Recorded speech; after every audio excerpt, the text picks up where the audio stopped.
अस्सलाम वालेकुम, very good evening to all of you. Dawn News पर इन फोकस के साथ मैं हूं नादिया नकी। पाकिस्तान की मईशत को संभाला देने के लिए मुख्तलिफ किस्म के एडमिनिस्ट्रेटिव इकदामात निगरान सेटअप लेती नजर आ रही है। दूसरी जानिब आपने हमेशा ये सुना होगा कि पाकिस्तान की जो स्टेट ओन्ड एंटरप्राइजेज हैं वो खसारे का शिकार हैं, वो हमेशा कौमी खजाने पर एक बोझ रही हैं। हर साल उनको एक बेल आउट पैकेज दिया जाता है, यानी मजीद बोझ डाला जाता है। अब इस किस्म की एक लिस्ट पूरी तैयार की गई थी जिसमें यह बताया गया था कि कौन कौन से ऐसे स्टेट ओन्ड एंटरप्राइजेज हैं जो खसारे में हैं, जिनमें अगर चीदा मैं जिक्र करूं तो उसके अंदर पाकिस्तान स्टेट ऑयल हो गया, नेशनल हाईवे अथॉरिटी हो गई, Quetta electric supply corporation, Hyderabad electric supply, Sukkur electric supply corporation, और इसके साथ साथ आपके SSGC यानी सुई southern gas, Pakistan international airline यानी PIA, स्टील मिल्स। ये तमाम वो इदारे हैं जिनको निजकारी की ज़रूरत है। हर दफ़ा हम ये देखते हैं कि सियासी हुकूमतें ये कहती हैं कि जी निजकारी के अमल को तेज़ किया जाएगा, लेकिन न जाने ऐसी कौन सी सियासी मजबूरी है कि जिसकी वजह से वो निजकारी मुकम्मल नहीं हो पाती। बहरहाल अब तो IMF ने भी कह दिया है कि निजकारी सर्टन एंटरप्राइजेस की ज़रूरी है। बार बार हमने ये ऐलानात भी सुने जाती हुई हुकूमत के हवाले से, लेकिन अब निगरान सेटअप में जो वफाकी वजीर निजकारी हैं फवाद हसन फवाद साहब, उन्होंने भी जो एक प्रेस कॉन्फ्रेंस की थी अब से कुछ रोज़ कबल पहले, जब उन्होंने अपना पोर्टफोलियो संभाला था, यही कहा था कि निजकारी अमल में लाने के लिए तमाम तर जो प्लान पिछली गवर्नमेंट देकर गई थी उन्होंने ही इसका आगाज़ किया था, इसके ऊपर अमल पैरा हैं। सवाल यह पैदा होता है कि क्या इतने कम वक्त में मुख्तलिफ इदारों की निजकारी हो पाएगी, और क्या ये निजकारी का जो अमल है जिसका आगाज़ कर दिया गया है, तो सबसे पहले वो कौन सा इदारा है जिसको निजकारी की इस अमल में लाया जाएगा। आज हमारे मोहतरम मेहमान हैं, इन फोकस है वफाकी वजीर निजकारी फवाद हसन फवाद साहब। Thank you so much for joining अस। गुफ्तगू का आगाज़ मैं यहीं से करना चाहूँगी कि एक लिस्ट थी फवाद हसन फवाद साहब जो कि हुकूमत वक्त ने प्रिपेयर की थी, कि जिसमें कुछ स्टेट ओन्ड एंटरप्राइजेज जो खसारे में हैं, कुछ मुनाफे में हैं। हम पहले ये जानना चाहेंगे कि ये नंबर क्या है उनका जो खसारे में है और जिनकी निजकारी अमल में लानी है। जी बिस्मिल्लाहिर्रहमानिर्रहीम। नादिया, शुक्रिया मुझे आपने बुलाया। मैंने कहा जो जहां तक तो स्टेट ओन्ड एंटरप्राइजेस का ताल्लुक है, इनकी टोटल तादाद तो 212 है। ओके।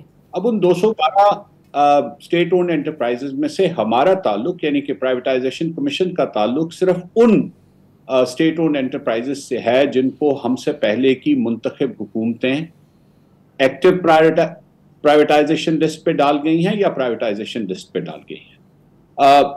लेकिन 212 स्टेट ओन्ड एंटरप्राइजेस की सारे का हिसाब हमारे पास मौजूद नहीं है।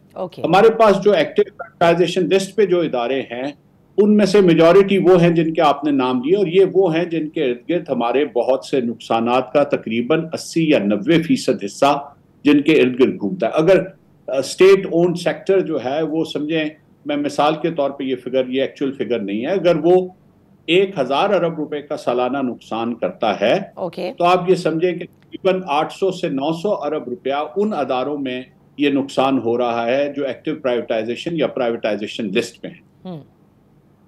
सही। तो मुझे ये बताइएगा जी, और बात आगे चलने से पहले जिसका मैं जरूर चाहता हूं कि इसी मरहले पे बात वो हो जाए, आपने इसका आगाज इस बात से किया कि अब तो IMF ने भी हमें कह दिया है। बात यह है कि ये लोगों के लिए समझना बहुत जरूरी है कि बात IMF के कहने या ना कहने की नहीं है। हम सब लोग, अब मैं तो समझता हूं कि पाकिस्तान मुआशी तौर पे जिन हालात से गुजर रहा है, आज अगर पाकिस्तान की मुआशी मसाइल की सबसे ज्यादा समझ है तो वो बहुत ही जो आम आदमी है, जो गरीब तरीन तबका है उसको है, क्योंकि सबसे ज्यादा बोझ उस पे है और समझ उसी को आती है जिस पे सबसे ज्यादा बोझ होता है। तो बात ये IMF के कहने या ना कहने की नहीं है। मेरा नहीं ख्याल कि पाकिस्तान में आज कोई भी शख्स ऐसा होगा जो ये समझता है, मां सवाए उनके जिनका कोई ऐसा मुफाद वाबस्ता है इन इदारों में से किसी एक के साथ या सबके साथ, कोई भी शख्स ऐसा होगा जो ये समझता हो कि हुकूमत पाकिस्तान को ये बोझ मुस्तकिल उठाते हुए गरीब आदमी को गरीब से गरीब तर करते रहना चाहिए। आपने बजा फरमाया कि बात नहीं, हमारी अपनी कन्विक्शन की बात है। जी जी बिल्कुल कन्विक्शन की बात है, लेकिन जैसे मैंने इब्तिदा में कहा कि सबको ये रियलाइजेशन जरूर रही है लेकिन कर नहीं पाए हैं, और उसमें बहुत सारे वजूहात हैं। सियासी हुकूमतें कहती हैं उनका सियासी ज़ाहिर कैपिटल भी वाबस्ता है, आपने हम क्या नहीं जानते, पाकिस्तान रेलवे हो, PIA हो, स्टील मिल हो, सब ने सियासी भर्तियां भी की इसके अंदर, और उनके अपने फोरम्स हैं, कितने एहतजाज होते हैं। एक जमात चाहती है प्राइवेटाइज करना, तो जो अपोजिशन में बैठी होगी वो उसके खिलाफ जो है वो जाएगी। बहरहाल लेट्स मूव फॉरवर्ड। सो फवाद हसन, फवाद साहब, क्योंकि वक्त बहुत कम है निगरान सेटअप के पास, इलेक्शन कमीशन ऐलान भी कर चुका है कि जनवरी के आखिरी हफ्ते में उन्होंने इलेक्शन करवाने हैं, आम इंतखाबात। सो इस छोटे से पीरियड में मैं जानना चाहूंगी आप, क्योंकि we all know you are working, जिसके ऊपर काफ़ी क्रिटिसिज्म भी किया गया, जो खैर आपने प्रेस कॉन्फ्रेंस में इसको दूर भी किया, क्या आपके पास इस वक्त ऑब्जेक्टिव है, हाउ मेनी, या फिर किसी एक इदारे पे आपने फोकस करना है? जी बिल्कुल ठीक, लेकिन मैं फिर एक मर्तबा ज़रूर आपसे ये ज़रूर एक वजाहत करूं। देखिए, बात यह है कि सियासी हुकूमतों का जो मुफाद है और सियासी हुकूमतों का जो ख्याल है वो 240-250 मिलियन जो हमारे 25 करोड़ अवाम हैं उनके साथ मेरे ख्याल में उनका मुफाद वाबस्ता है। मेरे ख्याल में उनका इंटरेस्ट 25 करोड़ लोगों से है, किसी एक इदारे के 5 या 7 हज़ार मुलाजमीन से नहीं है। तो सवाल अब यही है, और मैं तो इस बारे में बड़ा क्लियर हूँ कि शायद ही कोई सियासी जमात ऐसी हो जो किसी एक इदारे के 2000 मुलाजमीन का सिर्फ मुफाद का दिफा करना चाहती हो और पूरे पाकिस्तान के और रियासत के मुफाद का दिफा न करना चाहती हो। सो ये भी एक हमारे नैरेटिव में बात ऐसी आ गई है जिसको मेरे ख्याल है अब निकाल देना चाहिए। अब आइए इस बात पे कि जी हमारे पास वक्त बहुत कम है, हम सब लोगों को ये एहसास है, और इसमें कोई ऐसी चीज भी नहीं है कि हम इसमें हमें इससे कोई परेशानी है कि हमारे पास वक्त कम है। देखिए, प्राइवेटाइजेशन का अमल जिस तरह के मैंने आपको कहा कि जी ये हमसे पहले से शुरू हुआ था। ये जो इंटरिम पीरियड है जिसमें केयर टेकर है वो जनवरी के आखिरी हफ्ते तक है या जनवरी के पहले हफ्ते तक है, उसमें भी कोई मजायका नहीं। जितनी देर है हमने सिर्फ ये करना है कि जिसको मुंतखब हुकूमत जिस अमल को जहां छोड़ के गई है और जितना वो मैंडेट जाते हुए कानून साजी के हवाले से हमें दे गई है, हमने उस मैंडेट के अंदर रहते हुए उन तमाम इदारों के निजकारी के अमल को आगे बढ़ाना। अब मेरे लिए एक जाती हैसियत से, चूंकि मैं अब इस मिनिस्ट्री को या इस डिवीजन को लीड कर रहा हूं, तो मेरे लिए ये फैसला करना कोई मुश्किल नहीं है कि मेरी प्रायोरिटी पे पहले कौन सा इदारा। मेरी प्रायोरिटी पे पहले इदारा वही होगा जो सबसे ज्यादा नुकसान कर रहा है, और वो दूसरा इदारा जो उससे कम नुकसान कर रहा है। लेकिन इसके साथ साथ मैंने दो और चीजें भी देखनी है। मैंने ये भी देखना है कि बहुत से इदारे ऐसे होते हैं जिसका प्राइवेटाइजेशन का अमल, या जिसमें ये कोई जरूरी भी नहीं है कि हर इदारे की निजकारी की जा रही है, ये भी है कि किसी पब्लिक और प्राइवेट पार्टनरशिप को भी एक्सप्लोर किया जा रहा है कि वो कैसे होनी है। तो मेरा कहना सिर्फ ये है कि हर इदारे की नौयत ऐसी होती है कि उसमें या तो हो सकता है कि उसकी प्राइवेटाइजेशन का जो अमल है वो जरा ज्यादा कॉम्प्लेक्स हो, लेकिन उससे थोड़ा सा कम नुकसान करने वाले इदारे की हो सकता है कि प्राइवेटाइजेशन का अमल या उसमें जो इंटरेस्ट है इन्वेस्टर्स का वो ज्यादा हो। वो ये समझते हो कि ये इस इदारे में पोटेंशियल इतना है ग्रोथ का कि अगर इसकी गवर्नेंस ठीक हो जाए, अगर इसमें वो इन्वेस्टमेंट आ जाए जो नहीं हुकूमत अपनी माली मुश्किलात की वजह से और गवर्नेंस की खराबी की वजह से ला सक रही, अगर वो आ जाए तो शायद उनके लिए भी ये एक विन विन सिचुएशन क्रिएट कर सकता है। तो मैंने इन सब को रैशनलाइज करके चलना है। सिर्फ एक बात नादिया बीबी, और कोई खास टारगेट किसी एक इदारे का हमारे सामने नहीं है। हमारे सामने सिर्फ एक टारगेट है, और वो टारगेट ये है कि हमने हुकूमत पाकिस्तान के नुकसानात को, जो दर हकीकत पाकिस्तान के अवाम के नुकसानात है, वो ना तो मेरे अकेले की जेब से जाते हैं, ना वजीर आजम मौजूदा केयर टेकर वजीर आजम की जेब से जाते हैं, ना पिछले वजीर आजम की जेब से जाते थे या उनसे पिछले वजीर आजम की जेब से जाते थे। हमने सिर्फ उन नुकसानात को हर मुमकिन हद तक कम करना है। ठीक। और हम इस दौरान में इस अमल को जहां पे भी आगे ले जाना चाहेंगे, हमारी ये कतई तौर पे ख्वाहिश नहीं है कि हम जल्दी में कोई ऐसा काम कर जाएं जिसके लिए कोई जस्टिफिकेशन ना हो। अच्छा। हम इस अमल के, मैंने कहा, एक एक दिन के लिए जवाबदेह हैं कि हम उसमें कोई ताखीर ना करें और कोई ऐसी जल्दी भी ना करें जिसमें वो जो रियासत के या जो पाकिस्तान के मुफादात हैं उन पे मामूली सी भी जद पड़ेगी। अच्छा, ये आपने अच्छी तरह से कैटेगरी दे दी कि एक तो वो है कि जो सबसे ज्यादा खसारे में जाहिर है वो आपकी तरजीह में होगा, उसके बाद नेक्स्ट, और कुछ ऐसे हैं कि जो आप समझते हैं कि पब्लिक प्राइवेट पार्टनरशिप में भी जा सकते हैं, कुछ ऐसे हैं जिनके इंतजामी उमूर बेहतर कर दिए जाएं वो बेहतर होंगे, लाइक टर्निंग अराउंड। ये बड़ी खबरें थी फवाद हसन फवाद साहब कि शायद प्राइवेटाइज करने से पहले चंद इदारे ऐसे हैं कि जिनको टर्न अराउंड करके ही आप प्राइवेटाइज कर सकेंगे, क्योंकि वो इतने खसारे में हैं कि उनका कोई बायर नहीं होगा। Why would anybody come and buy something जिसके इतने डेट्स हों कि वो क्लियरली, मतलब why would somebody go for that, जैसे कि पीआईए? जी, आप बिल्कुल दुरुस्त कह रही है, लेकिन बात यह है कि जी टर्न अराउंड करने के लिए तो आपको सरमाए की जरूरत है। आपने ये भी जरूर ध्यान में रखना है कि गवर्नमेंट ऑफ पाकिस्तान के पास इस वक्त किसी किस्म की सरमायाकारी की स्टेट ओन्ड एंटरप्राइजेस में कोई गुंजाइश नहीं है।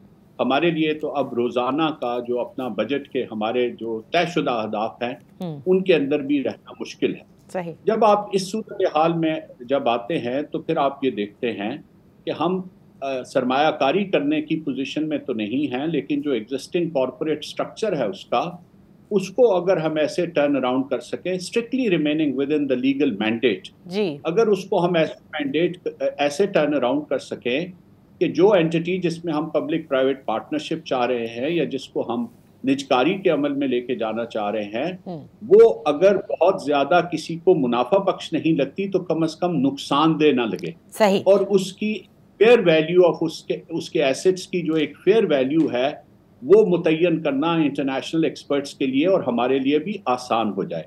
देखिए, ये एक कॉम्प्लेक्स अमल है, शायद हम इसमें बहुत ज्यादा तफसील से बात करनी होगी और मुझे बड़ी खुशी होगी अगर कोई दिन ऐसा हो जिस दिन मैं आपके साथ बैठ के मुस्तकिल इसको तफसील से भी बात करके लोगों को समझा सकूं। इस वक्त मैं सिर्फ इतना कहना चाहूंगा कि हर इदारे को हमने उसके मारूजी हकायक के मुताबिक देखना है, हमने उसको उस गवर्नेंस की सूरत हाल के मुताबिक देखना है, हमने उसको उसके जो तस्लीम शुदा नुकसानात हैं उनके हवाले से भी देखना है और जो नुकसानात अभी सामने नहीं हैं उनके हवाले से भी देखना है। अच्छा। लेकिन ऐसा करते हुए क्योंकि मैंने उसमें एक इंटरनेशनल इन्वेस्टर को तलाश कर रहा हूं, तो मैंने उसकी पोटेंशियल बिजनेस वैल्यू को भी देखना है। मेरा काम सिर्फ यही नहीं है कि मैं नुकसानात तलाश करूं और ये देखूं कि इसके ऊपर लोन्स कितने हैं और लेगेसी लोन्स कितने हैं। राइट। मेरा काम ये है कि मैं ये देखूं कि इसकी एंटरप्राइज वैल्यू क्या है। मेरा काम ये भी है कि मैं इन्वेस्टर के सामने ये भी रखूं कि अगर आप इसमें ये सरमायाकारी कर सकें तो इसमें ये सलाहियत है और इसमें ये पोटेंशियल मौजूद है कि ये आपके लिए एक बहुत मुनाफा बख्श इदारा बन सकता है। तो ये वो बातें हैं जो भी जाएंगी तो किसी वक्त तफसील से मैं चाहूंगा। इसका मतलब ये फवाद हसन फवाद साहब कि ऑब्जेक्टिव ये नहीं है कि क्योंकि ये एक नेशनल एक्सचेकर पर बोझ है तो थ्रो अवे प्राइस में बस इनसे जान छुड़ा दी जाए ताकि कौमी खजाने से मजीद पैसे इनको पालने में ना लगे। Right, in a very simplified वे। मैं नादिया बड़ी आपको यकीन दिला सकता हूँ कि वजीर आजम से लेके केयर टेकर सेटअप में पूरे और जो भी इस वक्त इंस्टीट्यूशनल अरेंजमेंट है जिसमें एक ऐसा निज़ाम मौजूद है जिसमें कई मरहलों से ये चीज़ गुजरती है, कोई एक शख्स भी ऐसा नहीं है जो पाकिस्तान के किसी भी एसेट को, पाकिस्तान के किसी भी असासे को ₹1 की कम वैल्यू पे भी बेचने का सोच भी रहा हो।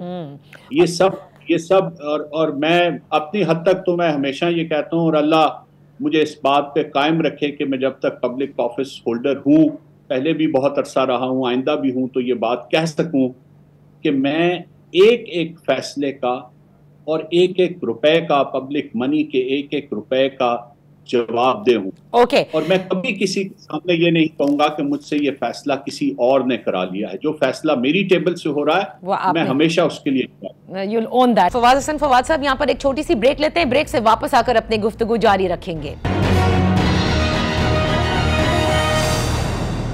Welcome back. इन फोकस है निगरां वफाकी वजीर निजकारी फवाद हसन फवाद साहब। बिकॉज आई नो कि आपके पास भी वक्त कम है, जैसे आपने कहा कि तफसील से बात करेंगे हम बिल्कुल। क्या हम ये कह सकते हैं फवाद हसन फवाद साहब, राइट नाउ PIA, क्योंकि PIA के हवाले से बहुत बात की जाती है, अभी भी उन्होंने पैसे मांगे थे, फिर हुकूमत ने उनको दिया, सो PIA को आप फोकस कर रहे हैं, या is it the Quetta electric supply, आप बिजली की जो तकसीमकार कंपनी है पहली तरजीह आपकी वो है?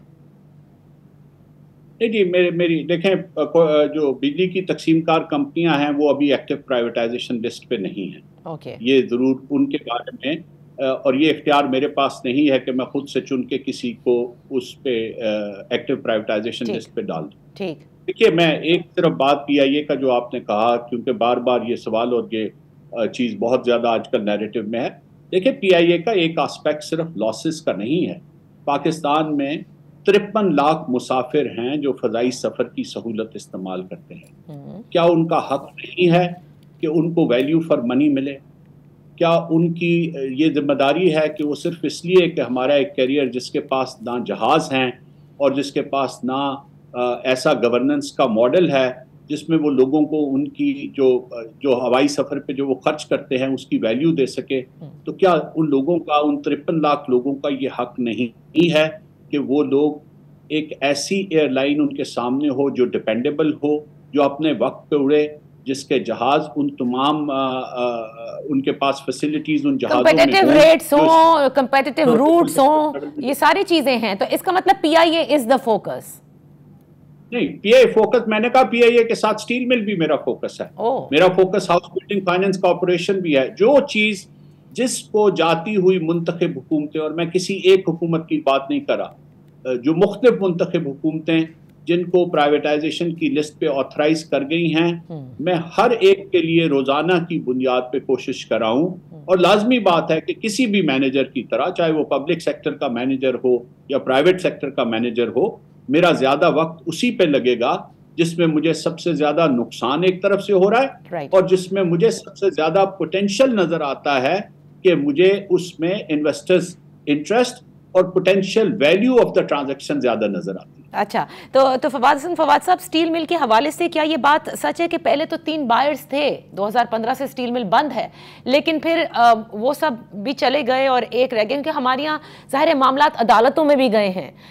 इन सब चीज़ों को कैसे बचाया जाएगा? बिकॉज यस, आपने बिल्कुल बजा फरमाया कि PIA एक सफ़ेद हाथी है, स्टील मिल भी है, इसी तरह से दीगर इदारे जो वाकई बोझ हैं, जिनका नुकसान वाकई लोगों का नुकसान होता है जब आप उनके अंदर मनी इंजेक्ट करते रहते हैं। जी देखिए, जहाँ तक तो स्टील मिल का ताल्लुक है, एक तो ये ध्यान में रखिए कि जो प्रोसेस हुआ था जिसमें 4 लोग इंटरेस्टेड पार्टीज कि वो प्री क्वालिफिकेशन प्रोसेस था, वो बिडिंग प्रोसेस नहीं था। राइट। सो ये कहना कि 4 बायर्स थे, ये शायद दुरुस्त नहीं है। ये जरूर कहना चाहिए कि 4 लोग ऐसे थे या 4 कंपनियां ऐसी थी जिन्होंने ये समझा कि ये ट्रांजैक्शन ऐसी है कि वो इसके लिए अपने आप को क्वालिफिकेशन के मराहिल से गुजारना चाहती हैं। सही। लेकिन हमारे यहाँ जब फैसलों में ताकीद की जाती है, तो जब आलमी और मुकामी इकॉनमी के मईशत के हालात बदलते हैं और उसमें उतार या चढ़ाव आता है, तो इन्वेस्टर जो है उसको बहरहाल इन रियलिटीज़ को सामने रखना पड़ता है। तो जब 2019 के बाद, आपको पता है, पहले कोविड की वजह से आलमी मईशत में जो बहुत ज़्यादा गिरावट आई, वो आज तक रिकवर नहीं हो सकी। सही। उसके बाद आज आलमी मईशत जो है वो चैलेंजेस का शिकार है। हमारे केस में ये जो चैलेंजेस हैं ये बहुत ज़्यादा है। बहुत से जो इंटरनेशनल इन्वेस्टर्स हैं उनकी पेमेंट्स की रिपैट्रिएशन का प्रॉब्लम है, बहुत से और मसाइल हैं जिनको हम कन्फ्रंट कर रहे हैं। सो लाजमी बात है कि जो भी प्री क्वालिफिकेशन के प्रोसेस से गुजरे थे उन्होंने सारे मंजरनामे को बहुत अच्छी तरह से देखा होगा। मैं अब जब प्राइवेटाइजेशन में आया तो मुझे ये बताया गया कि उन 4 में से 4 प्री क्वालिफाइड कंपनीज में से सिर्फ इस वक्त एक जो कंपनी है वो अभी तक इसमें इंटरेस्ट का इजहार करी है, बाकी 3 कंपनियां पीछे हट चुकी हैं। लेकिन उन्होंने कोई ऐसा फॉर्मल जवाब नहीं दिया जी कि आप हमारी प्री क्वालिफिकेशन की लिस्ट से हमें निकाल दें और बात, लेकिन वो इतने इसका इजहार नहीं करें। तो हमने जो सबसे पहला मैंने फैसला किया कि जो इसका फिनेंशियल एडवाइजर इस ट्रांजैक्शन के लिए जो अपॉइंट हुए थे 2020 में, जो उस वक्त की हुकूमत ने किया था, उनको मैंने बुलाया और उनसे मैंने कहा कि ये इन सारी चीजों को जरा दोबारा से जायजा लें। अच्छा। और जायजा लेने के बाद हम एक अपनी क्लैरिटी के साथ, देखिए इख्तियार सारा वफाकी काबीना का होता है और उसका एक प्रोसेस है जिसमें कैबिनेट कमेटी ऑन प्राइवेटाइजेशन है, ईसीसी है और फिर उसके बाद वफाकी काबीना है। तो हम इन चीजों को पूरी तरह से थ्रेड बेयर एग्जामिन करके उस तमाम प्रोसेस से गुजार के हम वफाकी काबीना के पास जाएंगे और ये देखेंगे कि पाकिस्तान के हक में, इस एंटरप्राइज के हक में, इस असासे की सबसे ज्यादा बेहतर से बेहतर वैल्यू कैसे रियलाइज की जा सकती है। लेकिन ये बहरहाल तय है कि ये नुकसान और ये जो आज से 20 साल पहले जो चीज प्राइवेटाइज हो रही थी, आज उसकी एसेट वैल्यू भी उससे बहुत कम हो चुकी है। तो ये मेरा ख्याल है हर आदमी समझता है कि ये इसमें कितना रोज के हिसाब से नुकसान हो रहा है। सही। वैसे मिफ्ता इस्माइल साहब हमारे इसी प्रोग्राम में थे और उन्होंने कहा था कि he has no doubt in your competence, but PIA को प्राइवेटाइज करने के लिए वाकई बहुत कुछ करना पड़ेगा। यानी कि वो जिसे कहते हैं ना, जुए शीर लाने के मुतरादिफ जिसे कहते हैं, उनकी बात का मफहूम ये था क्योंकि नुकसानात बहुत ज्यादा हैं as compared to the assets. जी वो बिल्कुल, उन्होंने, मिफ्ता ने बिल्कुल ठीक कहा, लेकिन मैं भी इस ओहदे को एक चैलेंज समझ के आया हूँ और मेरा ये बिलीफ है, अल्लाह मुझे उसमें मेरी मदद करे, मेरा ये बिलीफ है कि ये पाकिस्तान के लिए इस वक्त सबसे ज्यादा जरूरी काम है। सही। और अगर मैं ये काम कर सकूं और जिस हद तक भी कर सकूं, तो मैं ये समझूंगा कि इस मुल्क ने जो कुछ मुझे दिया है, मैं उसका कुछ हिस्सा, सब तो नहीं लेकिन कुछ हिस्सा इस मुल्क को वापस लौटा रहा हूं। मैं सिर्फ एक छोटी सी बात से शायद आपको समझ आ सके कि जो 2-3 हमारे मेन अदारे हैं, उनका जो नुकसान सालाना है वो $1 बिलियन है। और आप सब लोगों को मुझे ये बताने की जरूरत नहीं है कि इस वक्त पाकिस्तान के लिए साल में $1 बिलियन कितनी अहमियत रखता है। बहुत अहमियत रखते हैं। हमारे तो रिजर्व्स ही हम गिनते रहते हैं कि 4 से 5 हो जाएं, 5 से 6 हो जाएं। So naturally we understand. आप यही समझ लें कि एक तो हमने ये कोशिश करनी है ना कि वो 4 से 5 हो जाएं, तो दूसरी तरफ हमने ये भी कोशिश करनी है उसी वक्त कि वो जो लूप्स है, वो जो हमारे सौराख हैं जिनसे ये 300 अरब रुपया तकरीबन हर साल की बुनियाद पे एक समझ लें एक गहरे खाई में गिरता जा रहा है जिसको हम कभी रिकवर नहीं कर सकते। तो अगर हम उसी वक्त साथ साथ ये भी कोशिश करें तो वो तो हमें शायद उधार में मिलेगा जो हम किसी से लेंगे या किसी और तरीके से मिलेगा, ये वो है जो हम नुकसान का अजाला करेंगे। सही। तो ये मेरी नुक्ता नजर से तो उससे ज्यादा अहम है, उधार लेने से ज्यादा अहम ये है कि हम अपने नुकसानात का रास्ता रोकें। खैर, प्राइवेटाइजेशन के हवाले से जितने भी मायने माशियात हैं वो यही कहते हैं कि बहुत से इदारे जो ब्लीड कर रहे हैं, आपको उन्हें प्राइवेटाइज बहुत पहले कर देना चाहिए था। बहरहाल देखेंगे फवाद हसन फवाद साहब कि इस पूरे टेन्योर में जितना वक्त आपके पास है बतौर निगरां वजीर निजकारी, क्या कुछ आप करने में कामयाब होते हैं। इंशाल्लाह आपसे फिर एक तवील बैठक रहेगी जिसमें जिस इदारे पर आपका फोकस है उसके हवाले से हम चाहेंगे कि तमाम तर चीज़ें जो आपने फेयर वैल्यू का जिक्र किया और उसमें दूसरी चीज़ें जो एसेट्स हैं ये सब पब्लिक होने चाहिए हैं, ताकि फिर किसी भी किस्म की जो डील होती है उसमें ट्रांसपेरेंसी का फिर कोई सवाल नहीं उठता। बहुत बहुत शुक्रिया पार्टिसिपेट करने के लिए। मैं एक छोटी सी ब्रेक लूंगी। जब ब्रेक से वापस आएंगे तो डॉक्टर फारूक सत्तार साहब की मुलाकात गुज़िश्ता रोज़ आपने देखा गवर्नर हाउस में भी हुई और वफाकी वज़ीर इत्तलात मुर्तज़ा सोलंकी साहब से भी उनकी मुलाकात हुई है। क्या मामलात हैं, कौन सी लेवल प्लेइंग फील्ड है जिसकी MQM पाकिस्तान इस वक्त तकाजा कर रही है। Right after this one. Welcome back. In focus हैं सीनियर डेप्यूटी कन्वीनर मुत्तहिदा कौमी मूवमेंट पाकिस्तान फारूक सत्तार साहब, जिन्होंने अब से कुछ दिन पहले लेवल प्लेइंग फील्ड ना होने की शिकायत की। उनसे पूछ लेते हैं कि आखिर ये लेवल प्लेइंग फील्ड का क्या मसला है। और गुज़िश्ता रोज़ जो उनकी गवर्नर हाउस में मुलाकातें भी हुई, हमने देखा कि निगरां वफाकी वज़ीर इत्तलात आए, गवर्नर सिंध के साथ उनकी एक प्रेस कॉन्फ्रेंस भी हुई थी। तो ये सब तमाम क्या मामला हैं। Thank you so much for joining us. Doctor साहब, पहले तो ये बताइए कि लेवल प्लेइंग फील्ड की जो शिकायत हैं जो इलेक्शन कमीशन के ऑफिस से बाहर आकर आपने कही थी, वो किससे हैं और ये कौन सी लेवल प्लेइंग फील्ड की आप बात कर रही हैं? अभी तो इलेक्शन की अनाउंसमेंट भी नहीं हुई, यानी इलेक्शन शेड्यूल भी सामने नहीं आया है। देखिए, जो केयर टेकर गवर्नमेंट आती है ना, तो आप अगर गौर करें तो उनका भी यही कहना है कि देखिए ये तो अमानत पाकिस्तान की सियासी जमातों की है, जिस पर हम कुछ अरसे के लिए आए हैं, और हमारा काम यह है कि इलेक्शन तक मुल्क कैसे जाएगा, सूबे कैसे जाएंगे, इलेक्शन की बिसात जो बिछ रही है उसमें निगरान हुकूमत का और केयर टेकर हुकूमत का क्या काम है।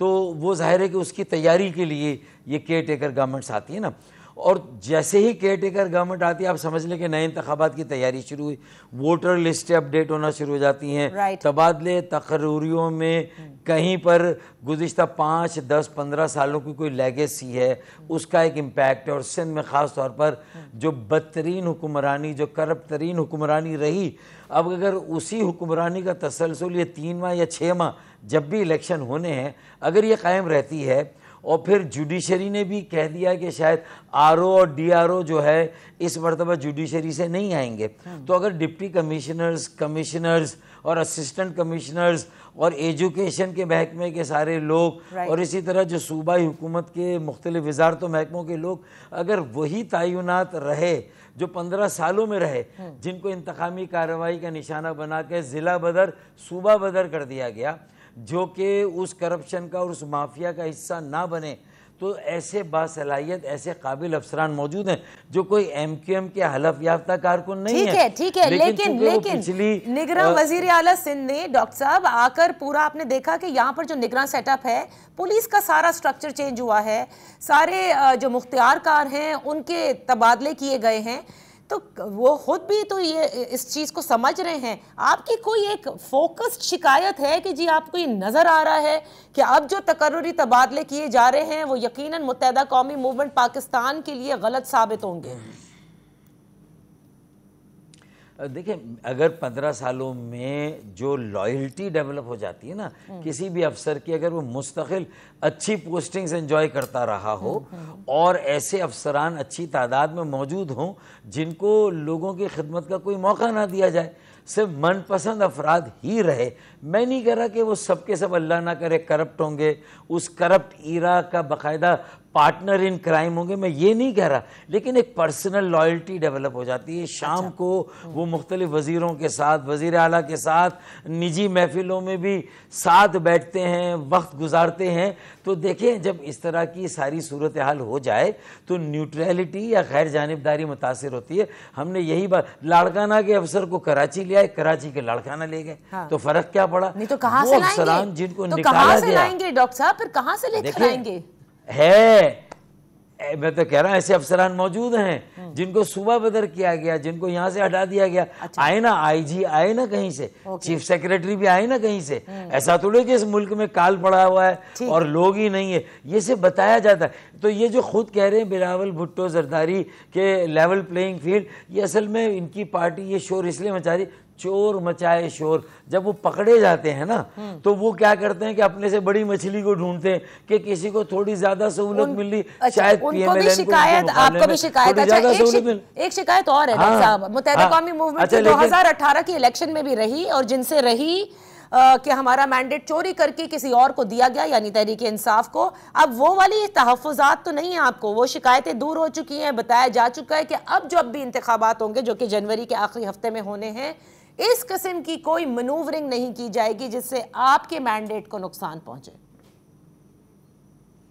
देखिए, एक तो उस वक्त आरटीएस सिस्टम आया था, बड़ा बारीक काम हुआ, बड़ी खूबसूरती के साथ कि पोलिंग 9 घंटे की तो साफ सुथरी, उसमें कहीं पर कोई ऐसी जिसे कहते हैं ना कि बैलेट टेम्परिंग या बैलेट बॉक्स छीन के ले गए, वो कोई सारी वो तासुर, वो बिल्कुल उसका कोई मंजर नहीं था। लेकिन 9 घंटे की जो काउंटिंग थी वो 27 घंटे में, 36 घंटे में तब्दील हुई। रिजल्ट्स आते आते रोक गए, 3 बजे तक डॉक्टर फारूक सत्तार के हक में फैसले आ रहे हैं और अचानक उसके बाद जो है वो रिजल्ट्स आना ही बंद हो गए। और फिर 2 दिन के बाद अगर रिजल्ट आते हैं, हमारी 6 सीटों को इस तरह मुतासिर किया जाता है और कैमरे नहीं देखे। पोलिंग के वक्त के तो कैमरे थे, पोलिंग के औकात के, लेकिन काउंटिंग के 320 पोलिंग स्टेशन मेरे थे NA 245 के। आप बता दीजिए उसमें कैमरे कहां पर हैं? आपकी सबसे दोस्ती है, नहीं है, बड़े घर आना जाना है, अब ये आपको श्योरिटी दी गई है कि अब कुछ नहीं होगा।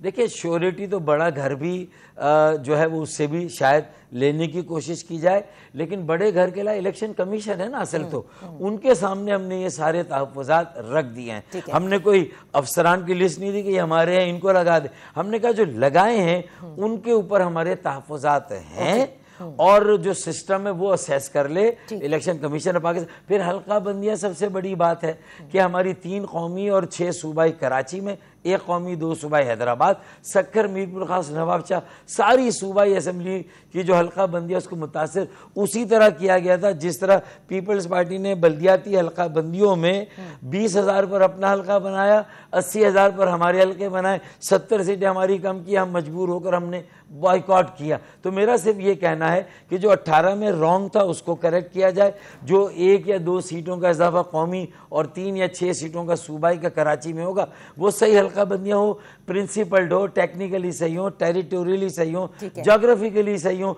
हम कौन सी बात कर रहे हैं कि मैं कह रहा हूं कि इधर से आप एक हल्के को उठाकर उधर जोड़ दें, जो डिस्ट्रिक्ट में रहकर डिलिमिटेशन होनी है वो होनी है। अच्छा, तो डॉक्टर साहब अमूमी तौर पे अगर हम पूछें आपसे, आपको इस इलेक्शन कमीशन पर एतमाद है या तहफ़्फ़ुज़ात है? Very clearly.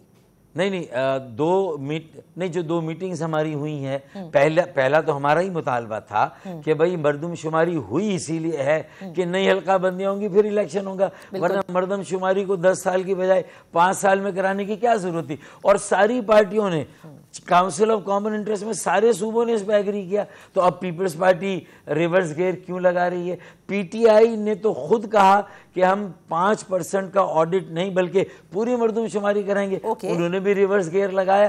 तो इसका मतलब है कि उनके अपने सियासी मफादात अगर हालात और वक्त के साथ बदलते हैं वो अपने प्रिंसिपल स्टैंड से हट जाते। पहली मरतबा कराची जो 70 सालों से महरूम था, under represented so under funded, under counted so under represented, under represented so under funded. तो हमारी तो चारों तरफ से मुश्किल थी ना। हमने कौन सा कहा कराची में महाजिरों को, गुजरातियों को, मेमनों को, coming back to my question, election commission पर आप एतमाद कर रहे हैं?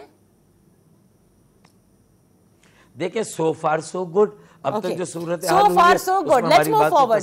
अच्छा, आप जरा, क्योंकि आप सिर्फ मुत्तहदा कौमी मूवमेंट की सियासत की हद तक महदूद नहीं हैं, इस सिस्टम को समझते हैं, मुल्क में जो सियासी बिसात होती है उसको समझते हैं।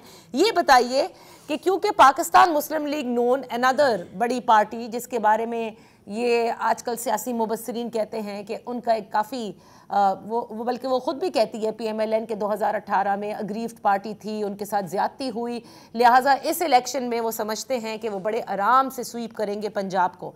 लेकिन हाल ही में आपने देखा नवाज शरीफ साहब उसी तरह से इस्टेब्लिशमेंट के ख़िलाफ़, कुछ जज साहिबान के ख़िलाफ़ बात करते नज़र आए, और उनके इस सख्त बयान के बाद हम देखते हैं कि शहबाज शरीफ साहब चले जाते हैं लंदन। आप इसको किस तरह से रीड कर रहे हैं? क्या इस्टेब्लिशमेंट और नवाज शरीफ के दरमियान इस बात पे कोई बदमज़गी हुई है, हो सकती है? अब देखिए, मैं इतना ज़्यादा तो इस मसले के अंदर झांक कर नहीं देखूंगा ना। वो PMLN का अपना आउटलुक है, उनकी जो पंजाब में साल से सियासत रही है, किन हालात में उनको बाहर जाना पड़ा और कैसे हालात होंगे तो वो आएंगे, वो ख़ुद क्या एक्सपेक्ट करते हैं, उनकी क्या अपनी तैयारी है। लेकिन अगर उन्होंने इस मौके पर अगर ये नैरेटिव दिया है तो उसमें जुडिशरी भी और इस्टेब्लिशमेंट दोनों के कलीदी ओहदों पर फायज लोगों को नाम लेकर टच किया है ना। तो मैं समझता हूँ कि ये बहुत कम ऐसा इससे पहले हुआ था। तो ये सभी जो है वो इससे अचानक परेशानी भी है, सोच और विचार भी हो रहा है। मैं कोई तजिया निगार, तबसरा निगार नहीं बनना सकता, मेरे पास मेरी पार्टी का ब्रीफ है। लेकिन मैं समझता हूँ कि ये सारा जो बात हुई है, देखें हर दफ़ा इस्टेब्लिशमेंट के ऊपर बात आती है कि कोई एक पार्टी उनकी फेवरेट है और दूसरी पार्टी जो है वो उनकी मंजूर नज़र नहीं है, ये आती है बात। तो मुख्तलिफ अदवार में मुख्तलिफ पार्टियों को फेवरेट एंटी एस्टैब्लिशमेंट नैरेटिव लेकर चलते हैं सारी। तो देखें हाँ, तो देखिए सारी ही पार्टियां कभी ना कभी इलेक्शन में फेवरेट होती हैं और कभी नहीं होती हैं। तो मैं समझता हूं कि हमें ये सोचना चाहिए कि सारी पार्टियां मिलकर क्या कोई ऐसा कौमी एजेंडा वज़ा करेंगी कि इलेक्शन भी साफ शफाफ हो, एक कोड ऑफ कंडक्ट भी हो, और एक कौमी एजेंडा ऐसा हो जो सियासी, माशरती तरक्की और इस्तेहकाम का हो, ताकि जो हारने वाली पार्टी अपोजिशन की वो भी उस एजेंडे को स्टिक करे और जो जीतने वाली पार्टी वो भी स्टिक करे। तो कम से कम कौम जो बहुत सारी सियासी वो सियासत से बेजार है, तो डॉक्टर साहब आप समझते हैं, आप कह रहे हैं कि इस दफा एस्टैब्लिशमेंट को तमाम पार्टियों को फेवरेट बना लेना चाहिए। देखिए ये तासुर भी नहीं आना चाहिए कि कोई एक फेवरेट है कोई एक नहीं फेवरेट है। इस तरह बिसात बिछनी चाहिए जिससे कि मतलब ये मेरी राय में, क्योंकि हम अपने इदारों की साख को भी अब अफोर्ड नहीं कर सकते कि मजीद कंप्रोमाइज हो। जिस तरह सियासी जमातों के बड़े-बड़े अकाबरीन ने एक चीज, अब क्योंकि आपने अपनी बात मुकम्मल कर ली, we got your point. Sindh के हवाले से क्या MQM एक बड़ा इत्तेहाद बनाने को है, क्योंकि पाकिस्तान पीपल्स पार्टी से आप लोग वो स्पेस लेना चाहते हैं, और इस इत्तेहाद में आप समझते हैं कि जमात इस्लामी आपका साथ देगी? मैं समझता हूं कि जमात इस्लामी PTI MQM का वोट बैंक कराची में जो है वो कॉमन है, मतलब उन्हीं इलाकों में, मोहल्लों और ज़िलों में है जहां पीपल्स पार्टी का नहीं है। लेकिन मैं समझता हूं कि पीपल्स पार्टी ने बड़ी चालाकी से 20,000 पे अपने हल्का बनाया बल्दियाती, और हमारे हल्के बने 80,000 पे। हमारे बॉयकॉट के बावजूद भी पग जमात इस्लामी के चौधरी के सर पर नहीं लगी। कराची की मेयरशिप छीननी थी जिन्होंने छीन ली, कराची को पर कब्ज़ा उनका मुकम्मल हो गया। ज़बरदस्ती खींचतान के जो है वो रियासती ताकत से, हुकूमती ताकत से और पैसों की रेल पे जो 15 सालों में उन्होंने जिस तरह सियासत के लिए पैसे कमाए, अपने लिए पैसे कमाए, तो ये सारी बातें तो आपने देख ली है ना।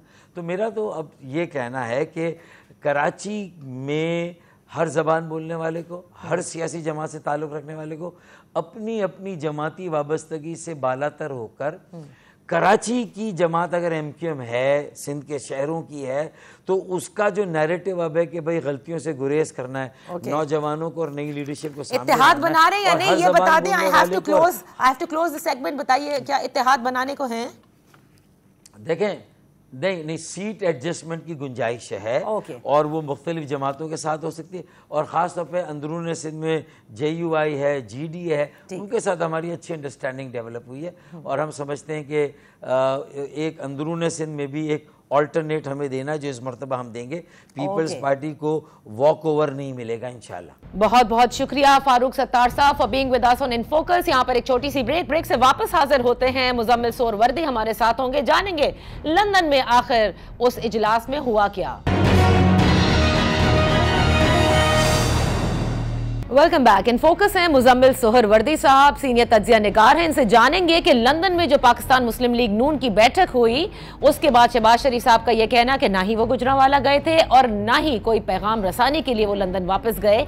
तो फिर आखिर ये माजरा है क्या? Thank you so much for joining us. Muzammil, हर वो कहते हैं हर खबर की या हर अफवाह को उन्होंने कह दिया कि ऐसी कोई बात नहीं थी शहबाज शरीफ साहब ने, लेकिन जाहिर है कि आप भी ये जानते हैं कि एक ही रोज में लंदन वापस जाना, मुस्लिम लीग नून की बैठक होना, कहीं कुछ तो है मसला जिसकी वजह से वापस जाया गया। देखिए, इलेक्शन में क्या बात की जाए और क्या ना की जाए, ये एक बहुत बड़ा सवाल है हर सियासी जमात के सामने और नवाज शरीफ के सामने भी है।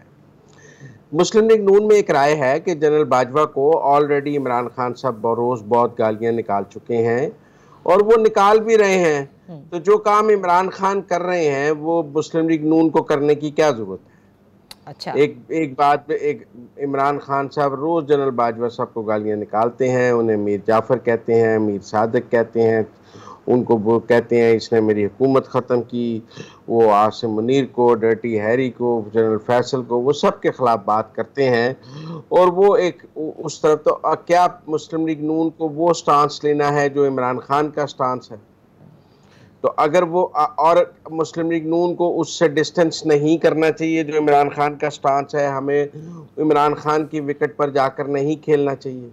ये एक बहुत बड़ा सवाल है मुस्लिम लीग नून के अंदर, और उसमें बहुत सारे लोगों की ये राय है कि हमें ऐसा कोई स्टांस नहीं लेना चाहिए जो इमरान खान के किसी पॉलिटिकल स्टांस को विंडिकेट करता हो या उसके स्टांस या उसको उसकी मदद करता हो। तौसी जैसे राना सनाउल्लाह साहब ने जो कहा, मुजम्मिल सोहरवर्दी साहब तलत हुसैन साहब के शो में, जिसमें उन्होंने कहा कि हमने साबिक आर्मी चीफ जनरल बाजवा को एक्सटेंशन दी ही इसलिए थी क्योंकि उस वक्त के वजीर आजम के खिलाफ वही स्ट्रैटेजी जो थी वो सबसे बेहतरीन थी।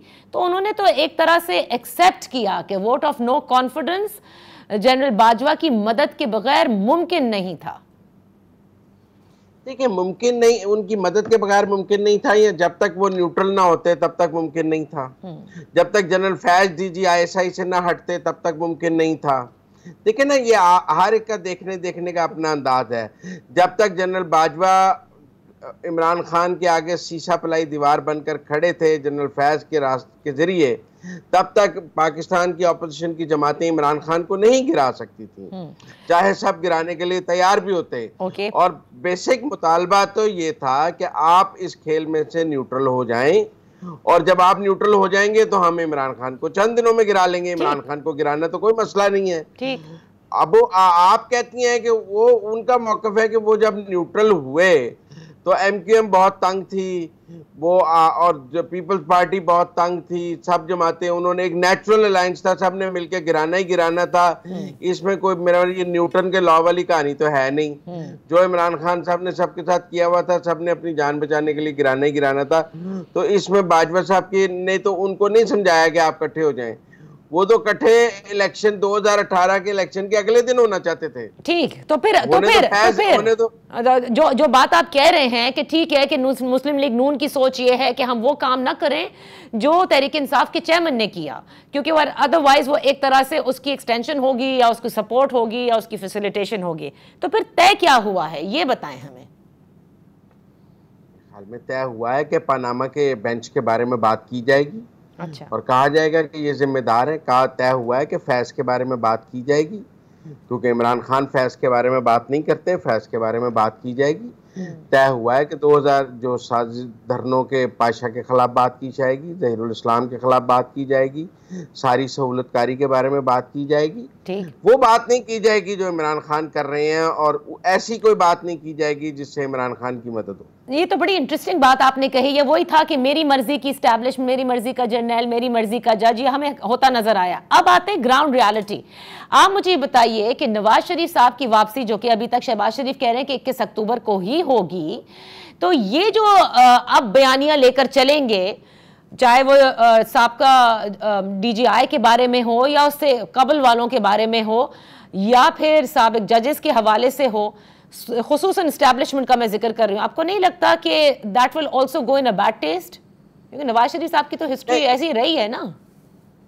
नहीं, मेरे ख्याल में अदलिया के खिलाफ बयानियां will not go in a bad taste. और एस्टैब्लिशमेंट के खिलाफ तो एस्टैब्लिशमेंट के खिलाफ वो क्या बात कर रहे होंगे? वो कोई आसिम मुनीर के बारे में बात कर रहे हैं, वो कोई DGI के बारे में बात कर रहे हैं, वो कोई DGC के बारे में बात कर रहे हैं। साबिक के बारे में तो कर रहे हैं ना।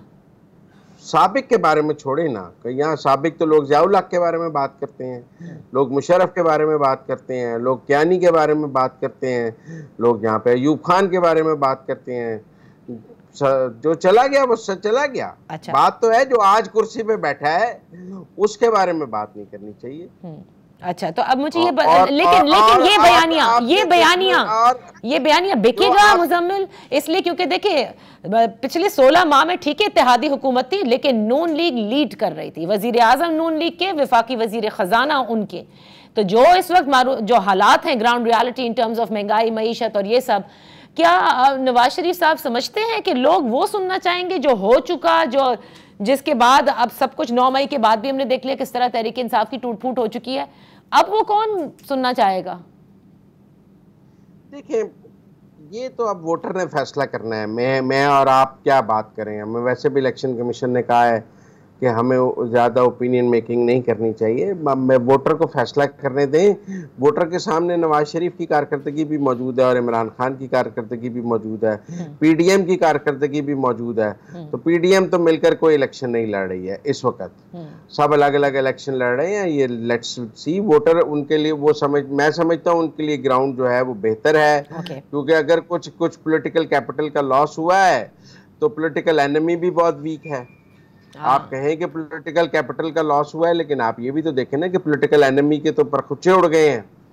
एक आपके मुकाबले पे कोई मजबूत दुश्मन तो, सियासी दुश्मन तो मौजूद नहीं है। सही। तो उसका फायदा भी तो होगा। और क्या मुस्लिम लीग नून ये राय बना लेती है इलेक्शन में कि हम आ रहे हैं, और वो फ्लोटिंग बोर्ड जो जीतने वालों के साथ जाता है, जो विनिंग हॉर्सेस हैं उनके साथ आ जाते हैं, और कुछ रूरल की सीटें और एक अलायंसेस बनकर वो अपनी जीत का रास्ता बना सकते हैं या नहीं बना सकते हैं, या कैदी नंबर 804 अटक जेल से बैठ के जीत का रास्ता बना लेता है, ये तो अब वोटर ने फैसला करना है। सही। लेकिन अगर जहां पॉलिटिकल कैपिटल का लॉस है वहां पॉलिटिकल एनिमी की वीकनेस भी तो है ना। बहुत बहुत शुक्रिया मुजम्मिल सोहरवर्दी साहब फॉर बीइंग विद अस। कहते हैं कि दुनिया जो है वो साबका जजेस के हवाले से रहेगा, नवाज शरीफ उससे पीछे नहीं हटेंगे और साबिक डीजीआई के हवाले से भी बात की जाएगी। बहरहाल देखते हैं 21 अक्टूबर एज इट इज वही डेट है। शहबाज शरीफ साहब कहते हैं कोई तब्दील नहीं होगी। नवाज शरीफ साहब जब वापस आएंगे तो मत भूलिएगा कि आज निगरां वफाकी वजीर इत्तलात मुर्तजा सोलंकी ने यह कहा है कि जो कुछ भी उनके साथ होगा वो कानून और आईन के तहत किया जाएगा। आया उन्हें आकर जेल जाना होगा या कोई हिफाजती जमानत के तहत उन्हें बाहर निकलने दिया जाएगा, और फिर जिस तरह के वो लोग प्लान कर रहे हैं जलसे का वही हमें नजर आएगा। That's all for today, let's keep our eyes on that. कल तक के लिए इजाजत दीजिए, अल्लाह हाफिज।